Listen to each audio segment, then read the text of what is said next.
Hi guys, ഇന്നൊരു അടിപൊളി കുമ്പളങ്ങ സാമ്പാർ ഉണ്ടാക്കിയല്ലോ. അപ്പോൾ വാ, 3 കൈപ്പിടി അളവിൽ പാസിപ്പരിപ്പ് നന്നായി കഴുകി പരിപ്പ് മുങ്ങി നിൽക്കുന്ന അളവിൽ വെള്ളമെടുത്ത് 1 ടീസ്പൂൺ മഞ്ഞൾപ്പൊടി ചേർത്ത് പച്ചമുളക് വലുതാണെ 2ആയി മുറിച്ച് നടുവേ വരയിട്ട് ചേർത്ത് 4-5 അല്ലി വെളുത്തുള്ളി ചെറുതായി ഇടിച്ച് ആവശ്യത്തിന് ഉപ്പും ചേർത്ത് കുക്കറിൽ 5 വിസിൽ വരെ വേവിക്കാം. ഇനി ഒരു ചെറുനാരങ്ങ സൈസിൽ വാളംപുളി വെള്ളത്തിലിട്ട് വെക്കുക. ശേഷം ഒരു വലിയ പാത്രത്തിൽ നെയ്യ് ചേർത്ത് ചൂടാവുമ്പോൾ 4-5 കടുക്, 1/4 ടീസ്പൂൺ ജീരകം ചേർക്കുക. അതിലേക്ക് അരിഞ്ഞു വെച്ചിരിക്കുന്ന ചെറിയുള്ളി ചേർത്ത് നന്നായി വഴറ്റുക. ഉള്ളി ചെറുതായി കളർ മാറുമ്പോൾ ഉപ്പും നീളത്തിലരിഞ്ഞ ഒരു തക്കാളിയും ചേർക്കുക. തക്കാളി പാകമാകുമ്പോൾ കഷ്ണങ്ങളായി വെച്ചിരുന്ന കുമ്പളങ്ങ ചേർക്കുക.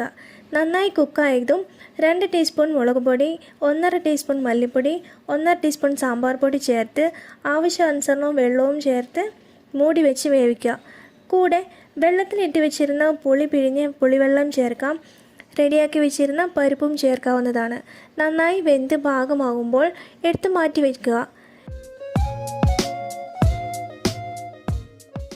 ശേഷം താളിക്കാനായി ഒരു പാൻ വെച്ച് അതിലേക്ക് 1 ടീസ്പൂൺ നെയ്യ്, 1 ടീസ്പൂൺ കോക്കനട്ട് ഓയിൽ ചേർത്ത് ചൂടാവുമ്പോൾ ഒരു ഡ്രൈ ചില്ലി 2ആയി മുറിച്ച് സീഡ് കളഞ്ഞ് ചേർക്കുക.